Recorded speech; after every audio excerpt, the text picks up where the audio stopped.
Hello, I'm Brigantia Blackbird of the Blackbird Grimoire. Welcome back to Pagan Tales. So during the whole month of August, we are going to be focusing upon deities that are associated with the crafting and the trades and the arts and anything that is any kind of creative pursuit. And we're starting off with two of my favorites, Lugh and Brighid. They have been mentioned in the series many times before. I really liked the way these particular artists showed them off to us because it kind of captures how I view these deities, specifically during the month of August. You see, Lugh, he's outside, he's in the sun, he's gathering up various plants. He looks like he's about to do something with them. And then you have Brighid in the kitchen doing all sorts of stuff. She could be working on a healing spell. She could be doing preserving for the winter. There's no telling what she's doing, but she's a very active, I'm going to get everything possible done kind of goddess. And that's very much the spirit of August and combined. I really love working with them together on ritual. And so you guys get to hear about them today. So I first started working with Lugh and Brighid in Circle about 3 years ago, and it has just become a tradition for this time of year. Their creative instincts, along with their very hard-won skills and matters that are both mundane and magical, that creates a very strong common ground between those deities, and they have an energy to which I aspire. They make me want to improve. And this time of year is absolutely perfect to be drawing upon their strengths and to ask for their aid and their inspiration. So let's talk a little bit about how we might incorporate them today. And the first idea I really had was about assigning them to be the patrons of pagan fairs.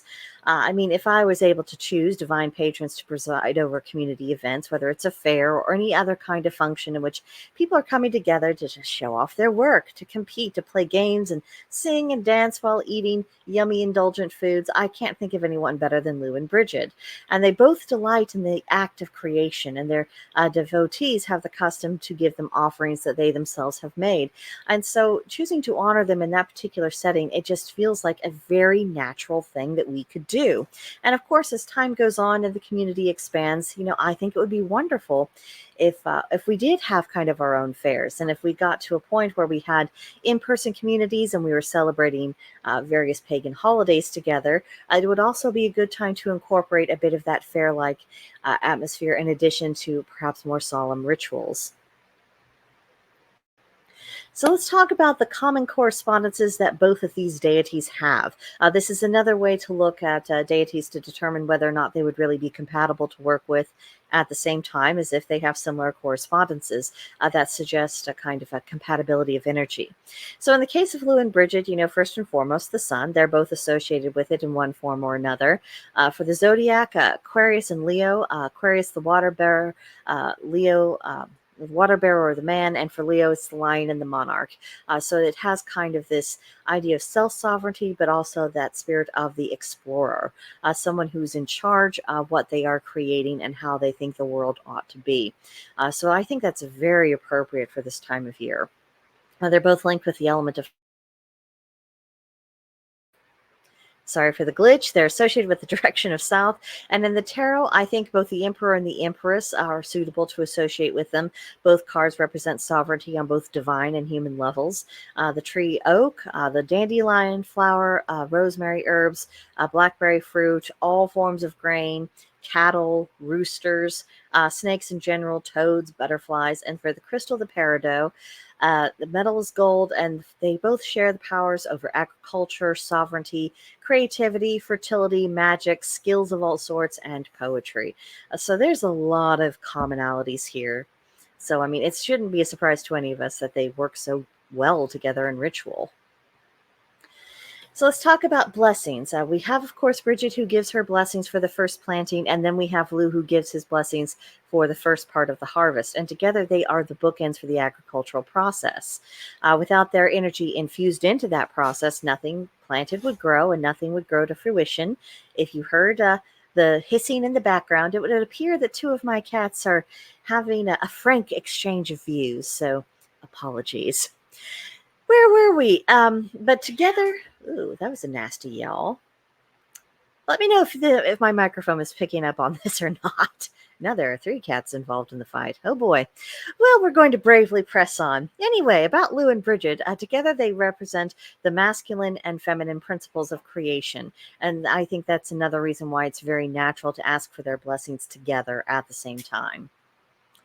So, this is a good time of year to show off projects, as we've already alluded to a little bit. The harvest season has begun. That means we have hopefully finished projects for our handicrafts and hobbies that we're able to share. We might not be entering contests at fairs, although I do have dreams of entering the cake competition for the state fair. Still on the to-do list on that, but we can always take to social media and wherever pagans are gathered, whether it's in digital spaces or in person, to share what they've accomplished. And it would be fitting to have rituals at this time that honor Lugh and Brighid for their creative influence. Now, working together. The energies of Lugh and Brighid and the ritual circle, they flow together easily and naturally. There's never been any kind of awkwardness or conflict. And the energy that I've experienced when I have them both together during ritual is very sunny, optimistic, creative, relaxed, and it's exciting. It makes you want to do things. And if the heat of summer has been getting you down, when I'm recording this, I just heard a weather forecast that was predicting way above average temperatures for the vast majority of the country. So you probably are feeling a little bit more oppressed than you or did a few weeks ago. And if that isn't your situation, working with Lugh and Brighid can be a very uplifting experience. If you are weary, their presence refreshes you. And if you're feeling gloomy, they brighten you. Now, meditation and dream work are effective means to connect with Lugh and Brighid at the same time. Actually, my first encounter with them jointly was in a dream.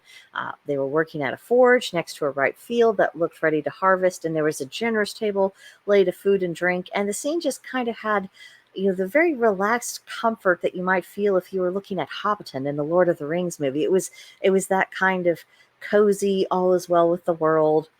We're going about our business, we're working, and we get a lot of satisfaction of it. It was that kind of feeling. And so if that might be a good modality for you also to reach out to them, I hope that I've kind of whetted your appetite and that you're coming up with your own ideas. If you feel drawn to these deities, I cannot recommend working with them highly enough. And of course, let me know in the comments about any of your personal experiences working with them, either individually or as a pair. I would love to hear about that. It would be very interesting to compare notes and see if we're all having similar experiences or if people have some very different experiences, and maybe finding out why that might be. But anyway, tell me all about it in the comments, and I will see you guys next time. Next week, we will be discussing Freyr and Freya and their creative capacities, so be sure to join me then. But bye for now.